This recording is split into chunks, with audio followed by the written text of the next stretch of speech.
Hi friends, welcome to Vani's kitchen. வியாழக்கிழமை மதியம் lunch செய்ய ஸ்டார்ட் பண்ணிட்டேன். புதன்கிழமை காலையிலே வெளியே போனதால் பாத்திரம்லாம் அப்படியே இருந்துச்சு. அதெல்லாம் க்ளீன் பண்ணிவிட்டு லஞ்சு செய்கிறதுக்கு ஒரு 11 மணி ஆயிடுச்சு. சிம்பிளான ரெசிபி தான். கிள்ளி போட்ட சாம்பார், எறாவும் கத்திரிக்காயும் போட்டு நல்லா ஃப்ரை பண்ணிட்டேன். சூப்பராக இருந்துச்சு. ஒரு வானலில் எண்ணெய் சூடானதும் கடுகு பொரிய விட்டுடணும். கடுகு பொரிஞ்சதும் கொஞ்சமாக கருவேப்பிலை, உப்பு கலந்த தண்ணியில் கத்திரிக்காயை நறுக்கி நல்லா கழுவி தண்ணியெல்லாம் வடித்து வச்சுருக்கேன், அதை சேர்த்துக்கிறேன். இப்படி செய்கிறதால கத்திரிக்காய் ரொம்ப நேரம் கருக்காமல் இருக்கும். இப்போது கத்திரிக்காயோட தோல் நிறம் மாறி வர்ற மாதிரி நல்லா கிளறினோம். ஒரு 2 நிமிஷத்துக்கு 3 தடவை மூடி போட்டு நல்லா கிளறினீங்கன்னா இந்த மாதிரி கிடைக்கும். நான் எறாவில் பல காய்கறிகள் பொரியல் பண்ணியிருக்கேன், ஆனால் கத்திரிக்காயில் இதுதான் ஃபஸ்ட் டைம். கத்திரிக்காய் கிளறும் போதே தேவையான அளவுக்கு உப்பு சேர்த்துக்கணும். அப்போ தான் உப்புலாம் நல்லா ஏறி இருக்கும் கத்திரிக்காயில். இந்த மாதிரி செய்யாமல் மிஸ் பண்ணிட்டோமேன்ற அளவுக்கு டேஸ்ட் இருந்துச்சு. கத்திரிக்காய் நல்லா வதங்கினதும் தேவையான அளவுக்கு எறாவை க்ளீன் பண்ணி வச்சுருக்கேன், அதை சேர்த்துட்டு நல்லா கிளறி விட்டுடணும். கத்திரிக்காய் கூடயே இந்த மாதிரி எறாவை சேர்க்கும்போது அந்த ஃப்ளேவர் கத்திரிக்காய் கூட சேர்ந்து சூப்பராக இருக்கும். சாம்பார் செய்கிறதுக்காக பயிர் ஊற வச்சுருந்தேன். அதில் உள்ள தண்ணியை நல்லா இருத்துட்டு நான் கடைஞ்சி வைக்க போகிறேன். கத்திரிக்காய் நல்லா வதங்கி வந்ததும் இதுக்கு தேவையான அளவுக்கு மிளகாய் தூள் சேர்த்துக்கணும். சேர்த்துட்டு நல்லா கிளறி விட்டுடணும். உப்பு பதம் பார்த்துட்டு கொஞ்சமாக உப்பு சேர்த்துக்கிறேன். நல்லா கிளறி விட்டுட்டு அடுப்பை சிம்மில் வச்சுக்கணும். மிளகாய் தூள் சேர்த்ததுமே அடுப்பு சிம்மில் தான் இருக்கணும். கிள்ளி போட்ட சாம்பார்னாலே பயிர் அதிகமாக சேர்க்காம கம்மியான அளவில் சேர்த்து இந்த மாதிரி தண்ணியாக செஞ்சிங்கன்னா சூப்பராக இருக்கும். பருப்பில் வெந்த தண்ணியை அதுலேயே சேர்த்து நல்லா கலக்கி ஊற்றிக்கிறேன். இதில் கொஞ்சமாக மஞ்சள் தூளும் உப்பும் கலந்து நல்லா கொதிக்க வைக்க போகிறோம். நம்ம நான்வெஜ்லேயோ வெஜ்லேயோ ஏதாவது பொரியல் செஞ்சோன்னா ரசம் வைப்போம், ஆனால் அது முடியாத பட்சத்தில் குயிக்காக வேலை ஆகணுன்றதுக்காக செய்யறது.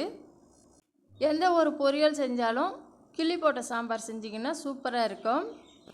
நான் அந்த மாதிரி தான் கிள்ளி போட்ட சாம்பார் இன்றைக்கி செஞ்சுக்கிட்டு இருக்கேன். கத்திரிக்காயை மறுபடியும் நம்ம கிளறி விட்டுடணும். இந்த மாதிரி சுருண்டு வரும், எண்ணெய்லாம் பிரிஞ்சு வரும். அந்த பக்குவத்துக்கு நம்ம மூடி போட்டுடணும். அடுப்பை நிறுத்திட்டு நான் ஏற்கனவே சாதம் வடிச்சிட்டேன். நம்மளுக்கு குயிக்காக வேலை ஆகணுன்னா 2 அடுப்பு தான் வச்சுருப்போம்னா முன்னாடியே சாதத்தை வடிச்சிட்டோன்னா ஒன்று பொரியல், ஒன்று சாம்பாரோ குழம்போ ரசமோ செய்யறதுக்கு யூஸ் பண்ணிக்கலாம். சாம்பாருக்கு ஒரு தாளிப்பு கொடுக்கறதுக்காக ஒரு வானலில் எண்ணெய் காய வச்சுருக்கேன். அதில் கடுகு ஜீரகம் தாளிச்சிக்கிட்டு காஞ்ச மிளகாய் சேர்த்துக்கிறேன். எப்போ சாம்பார் வச்சாலும் ஜீரகம் பொரிச்சிங்கன்னா வாசனையாக இருக்கும். இதில் தேவையான அளவுக்கு வெங்காயத்தை நீல வாக்கில் நறுக்கிட்டு நல்லா கிளறிக்கிறேன். பெருங்காய பவுடரும் கருவேப்பிலையும் சேர்த்து நல்லா வதக்கிட்டு, வெங்காயம் நல்லா சுருண்டு வரக்கூடாது, அரை பக்குவத்துக்கு தான் வரணும். இந்த ஸ்டேஜில் அடுப்பை ஆஃப் பண்ணிவிட்டு கொதிக்கிற சாம்பாரில் இந்த கலவையை சேர்த்துக்க போகிறோம். சாம்பார் நல்லா கொதித்து ரெடியாக இருக்குது. இதில் தான் இதை சேர்த்துட்டு நல்லா கிளறி விட்டோன்னா கிள்ளி போட்ட சாம்பார் சூப்பராக தயாராகிடும், வாசனையாக இருக்கும். இதுலேயே நான் வீட்டில் தயாரித்த சாம்பார் பொடி ஒரு அரை ஸ்பூன் சேர்த்துக்கிட்டேன். முன்னாடியே சாம்பார் தயாரானதும் வேறு ஒரு பாத்திரத்தில் மாற்றிக்கிறேன். எந்த ஒரு சமையல் செஞ்சாலும் அடுத்தடுத்த பாத்திரத்தில் மாற்றி வச்சிட்டிங்கன்னா பார்க்கவும் நீட்டாக இருக்கும். அப்பப்போ கவுண்டர் டாப்பை நல்லா க்ளீன் பண்ணி வச்சிடணும். துணியோ பஞ்சோ வச்சு தண்ணியில் நனைச்சி நல்லா க்ளீன் பண்ணிங்கன்னா பார்க்குறதுக்கு சூப்பராக இருக்கும். கத்திரிக்காய் எறா பொரியலும் தயாராகிடுச்சு. அதை ஒரு பாத்திரத்தில் எடுத்து வச்சுட்டு மூடி போட்டு ஓரமாக வச்சுக்கிறேன். நம்ம வீட்டில் லஞ்சு குயிக்காக தயாராகிடுச்சு. நம்ம பொரியலோ சாம்பாரோ சாதமோ மூடி போட்டு வைக்கிறது பெருசு இல்லை. அப்பப்போ அந்த மூடியை லாவகமாக எடுத்து தலைக்கீழே கவுத்திங்கன்னா அதில் உள்ள வேர்வை தண்ணியெலாம் கீழே வடிஞ்சிரும். இப்போ சாதத்திலே வச்சிங்கன்னா தட்டு போட்டு வச்சுருப்போம், அதில் ஏகப்பட்ட வேர்வை தண்ணி இருக்கும். அதை எட்ட ஊற்றிடணும். அப்படியே வச்சா கொஞ்ச நேரத்தில் சாதத்தில் வழிஞ்சு சாதம் சீக்கிரமே கெட்டு போயிடும். இப்போ பாருங்கள், நம்ம வீட்டில் லஞ்சு கிள்ளி போட்ட சாம்பார், எறாவும் கத்திரிக்காய் போட்டு சூப்பரான ஒரு பொரியல், வெள்ளை சாதம் சூப்பராக இருந்துச்சுங்க. சாப்பிட நீங்களும் ட்ரை பண்ணுங்கள். அதுக்கப்புறமா இருந்த பாத்திரத்தெல்லாம் நல்லா கழுவிட்டு அந்தந்த இடத்துல கவுத்துட்டேன். அப்படியே கவுண்டர் டாப் எல்லாம் தொடச்சி முடிச்சாச்சு. நம்மளுக்கு 2-3 பாத்திரம் சேர்ந்தாலே உடனே கழுவிட்டோன்னா நம்மளுக்கு வேலை போல தெரியாது. இது பகலில் நைட்டானால் சிங்கை நல்லா சோப்போ லிக்யூடோ சேர்த்து நல்லா தேய்ச்சி கழுவிடணும். கத்திரிக்காய் எறா போட்டு இது வரைக்கும் நான் பொரியல் செஞ்சதில்லை, ஆனால் செஞ்சு பார்த்து சாப்பிட்டப்போ சூப்பராக இருந்துச்சு. எறாவில் எந்த ஒரு பொருள் சேர்த்து செஞ்சாலும் அருமையாக இருக்கும். அந்த மாதிரி தான் கத்திரிக்காயில் செய்யும்போது சூப்பராக இருந்துச்சு. கண்டிப்பாக உங்கள் வீட்டில் இந்த மாதிரி செஞ்சு பாருங்கள். 6 மணியை போல் ப்ரெட் ஆம்லேட் செய்யலான்ட்டு ஒரு 3 முட்டையை உடச்சி நல்லா அடிச்சிக்கிட்டேன். அதில் கொஞ்சமாக உப்பு சேர்த்துக்கிட்டேன்.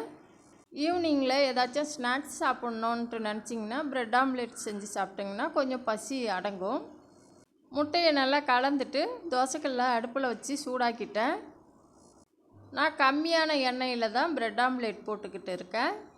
முட்டையில் மிளகுத்தூள்லாம் சேர்ப்பாங்க, நான் சேர்க்கலை, வெறும் உப்பு மட்டும்தான் சேர்த்துருக்கேன். தோசைக்கல் சூடானதும் ப்ரெட்டை தனித்தனியாக எடுத்து முட்டையில் முக்கி ஒரு பக்கம் வச்சிட்டேன். தோசைக்கல் 4 ப்ரெட்டு தாங்கும், அதனால் நான் 2 பொரிச்சிட்டு அந்த ப்ரெட்டை எடுக்கும்போது இன்னொரு 2 முட்டையில் முக்கி வேக வச்சிட்டேன். ஒரு 10 நிமிஷத்தில் நான் ப்ரெட் ஆம்லேட் போட்டுட்டேன். முட்டையை ப்ரெட்டில் ப்ரெஸ் பண்ணிட்டேன். ஒரு பக்கம் வெந்ததும் மறுபக்கம் திருப்பி போட்டுட்டேன்.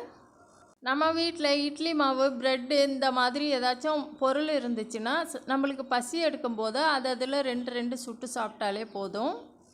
எனக்கு ஐடியா இல்லை, என் பையன் வெளியே போயிட்டு வந்தப்போ பசிக்குதுன்னப்போ ப்ரெட்டு தான் நான் ரெடி பண்ணி கொடுத்தேன். மணி ஒரு 6 இருக்கும். ப்ரெட் ஆம்லேட் தயாரானதும் நான் ரெடி பண்ணி வச்ச ப்ரெட்டை வேறு ஒரு பாத்திரத்தில் மாற்றிக்கிறேன். நமக்கு எவ்வளோ தான் வேலை இருந்தாலும் காலை சாப்பாடு மதிய சாப்பாடு ஒழுங்காக இருந்தால் தான் நம்மளுக்கு ஆரோக்கியமாக இருக்கும். அதே போல் என்ன ஒரு கோவம் இருந்தாலும் சாப்பாட்டில் காட்டாதீங்க, நம்மளுக்கு எனர்ஜி தர்றது சாப்பாடு தான். நான்லாம் எந்த பிரச்சனையாக இருந்தாலும் சாப்பாட்டெல்லாம் மிஸ் பண்ண மாட்டேன். அந்த பிரச்சனையை சால்வ் பண்ணுறதுக்காகவாச்சும் நம்மளுக்கு தெம்பு வேணும், அதனால் சாப்பிட்டுடணும். கடைசியாக இருந்த முட்டையை ஊற்றி அதில் 2 ப்ரெட்டை வச்சுட்டேன். அப்படியே ரோல் பண்ணி சூப்பராக இருக்கும். உலகத்தில் ஆமாம் இல்லை 2 வார்த்தையில் தான் பிரச்சனையாக ஆரம்பிக்குது. நம்ம இல்லை ஆமாம் ஏதாச்சும் ஒன்று கரெக்டாக செஞ்சோன்னா அது கரெக்டாகவே இருக்கும். அந்த 2 வார்த்தையை தவிர்த்து அதிகமாக நம்ம வார்த்தையை விடும்போது தான் பிரச்சனை பெருசாக வரும். என் பையனுக்கு ப்ரெட் ஆம்லேட்டும் வாழைப்பழமும் கட் பண்ணி கொடுத்துட்டான், அவன் சாப்பிட்டு முடிச்சிட்டான். முடிஞ்ச வரைக்கும் நம்மளுக்கு ஒத்து வராத பிரச்சனையை ஒதுக்கி வச்சுட்டு நல்ல பிரச்சனைக்கு தீர்வு காணணும். சோகமோ கஷ்டமோ 2யும் தூக்கி போட்டுட்டு நம்மளுக்கு சந்தோஷம் தர்ற எந்த ஒரு விஷயத்தையும் கிட்டையே வச்சுக்கிட்டு இருங்க.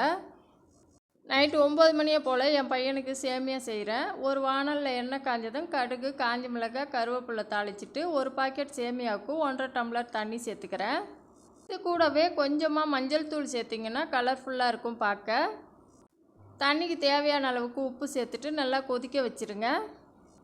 தண்ணி நல்லா கொதித்ததும் சேமியாவை நல்லா உதிர்த்து வச்சுருக்கேன், அதை கொஞ்சம் கொஞ்சமாக மேலாப்பில் தூவி விட்டுட்டு லைட்டாக கிளறி விட்டுட்டு அடுப்பை சிம்மில் வச்சுட்டு மூடி போட்டுருங்க. 1 நிமிஷத்துக்கு பிறகு மறுபடியும் ஓப்பன் பண்ணிவிட்டு நல்லா கிளறி விட்டுருங்க.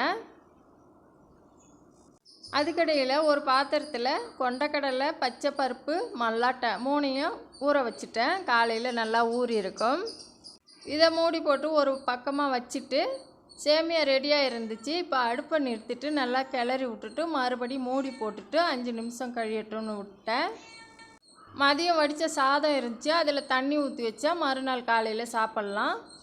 வேர்க்கடலை எடுத்து ஒரு டப்பாவில் மூடி போட்டு வச்சுட்டேன். கழுவி வச்ச பாத்திரத்தெல்லாம் தண்ணி வடிஞ்சதும் அந்தந்த பிளேஸில் கவுத்துட்டேன்.